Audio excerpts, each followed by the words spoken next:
Generally speaking, I'm not the biggest gamer because to do what I do on this channel, I have to watch a lot of movies, but in the year 2020, I was stuck at home and played far more video games than I normally play.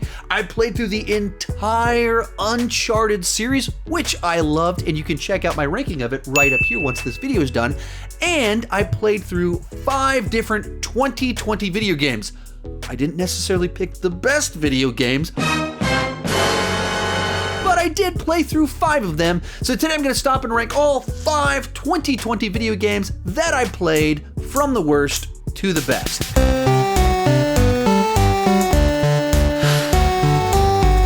Hi, my name is Sean, and I love to talk about movies and nerdy stuff way too much. With that in mind, go ahead and join me down below in the comments section. Let me know what was the best new game you played and the worst new game that you played in the year 2020. Likewise, as we go into this, clearly my game selection for year 2020 was not the best. I've made a huge mistake. So if you're aware of any potentially great games in the year 2021, let me know down below in the comment section, put them on my radar, and let's get started with this. In last place, Predator Hunting Grounds. What a disappointing disaster. There was so much fun potential in this game of creating a scenario where either you play as a predator or you play as Dutch battling a predator with a team of mercenaries. And I don't know what they were thinking, but they screwed this game up horribly. First off, it's only available as a multiplayer game. There is no single player option. There's no split screen option. Oops! And because they didn't create a great game, there's not enough people on there. So by the time I started playing the game, anytime I wanted to go into a match, you just sit there and wait like 5 minutes for the match to start because it's trying to find someone else to join in with you. And because there is no single player mission, if you're just trying to adapt and get used to the game, you just don't have the opportunity to. And that's if you're playing as the mercenaries. If you want to play as the predator, it's like a 10-15 minute wait. And then you get to play as the predator and you haven't done it before. And so once again, the learning curve is incredibly steep. Beyond that, all the missions are you running around into a jungle, into a base to like download files and stuff like that. So somehow they took what seemed like a pretty safe, easy bet and ruined the whole thing. The graphics feel dated. The gameplay is incredibly repetitive, and you can't even really play the game because the wait times to find other people take far too long. I just can't fathom why they didn't put some sort of single player in here or something like that, and they just ruined the entire thing. Number 4, Star Wars Squadrons. Now, I have very fond memories from the 1990s of playing X-Wing as well as TIE Fighter, which were Star Wars flight simulators that had kind of this immersive story, all kinds of functionality, kind of exploring the world, and at the time, cutting-edge graphics and fun gameplay. So I went into this one hoping that this would recapture some of the magic of my formative teenage years, and it just really didn't happen. Now, the graphics here are phenomenal. They look fantastic, but it doesn't feel like they've done anything to expand the gameplay from what they were doing literally 25 years ago. And you blew it! You blew it! So I started getting bored with this game while playing only my second mission.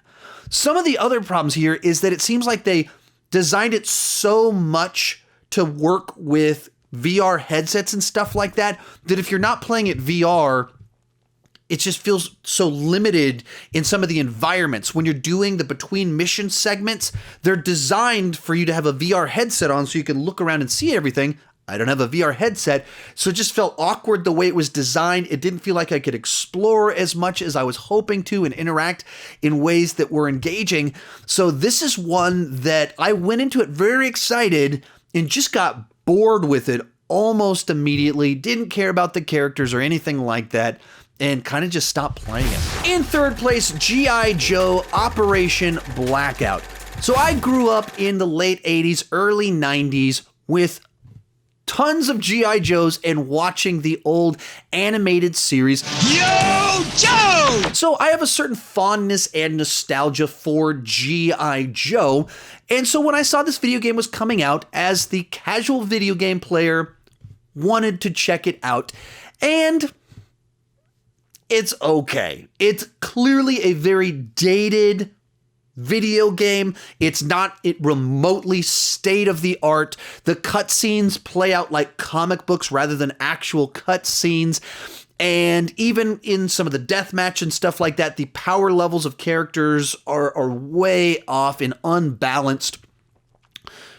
But there is some novelty, some fun to having a G.I. Joe story, playing as these characters, going into this world, and especially having an 8-year-old son that loves video games. We've played tons of deathmatch. We've been playing through the campaign together.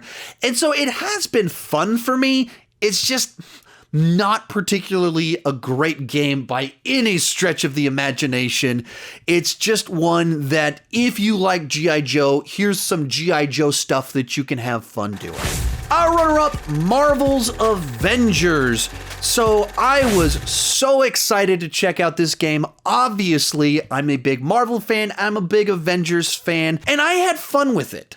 I thought it told an interesting new Avengers story that has both our familiar characters but brings some new people in. It puts them in a different context than we've seen them previously, and I enjoyed all of that. I liked the different ways that the characters worked and that each of them interacts with the environment and like with their skill set and everything differently, and you can level them up to do all these wild and wacky different things.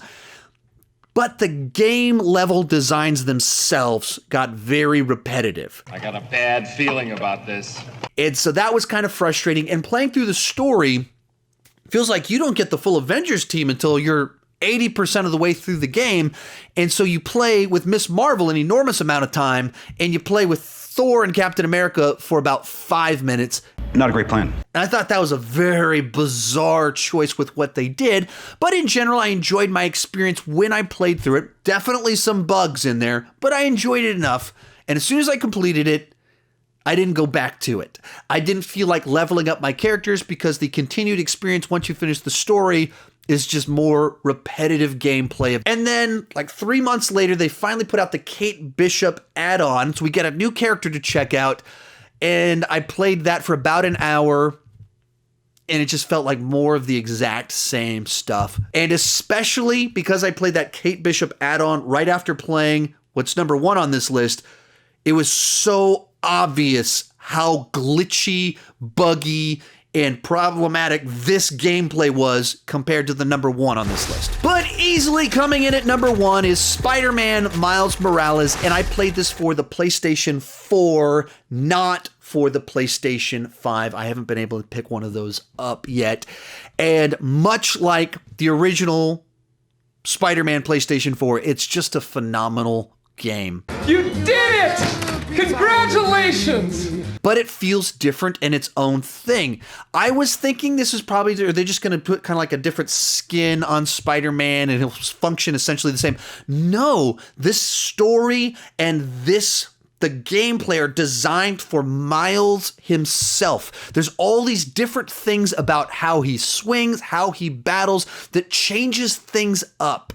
And the world that they create of New York City is just unbelievable how big and detailed it is. And the thing that even kind of blew my mind beyond that is the load times are a fraction of the load times for Avengers. Every time you go anywhere in Marvel's Avengers, you pause for a minute while it has to load this new screen. When it comes to Spider-Man Miles Morales, it's like a 20-second load screen for the entire map, and then you're just able to play through the game. Awesome! The story's compelling, where you care about the characters, understand where the villains are coming from, and the gameplay on these is just phenomenal. It's so much fun, whether you're doing the main story or just swinging around New York City. Now, The campaign for it is very short. It's not a complete game. It's not a full sequel to Spider-Man PlayStation 4, but it is a fantastic additional story in this world that makes itself distinct from its predecessor. So without question, by a landslide, it comes in at number 1. Remember to let me know what 2021 games I should be checking out so I don't have such a lackluster list like I do in this particular video next year if I do another one of these. Thank you so much for watching, and keep talking movies and video games too much.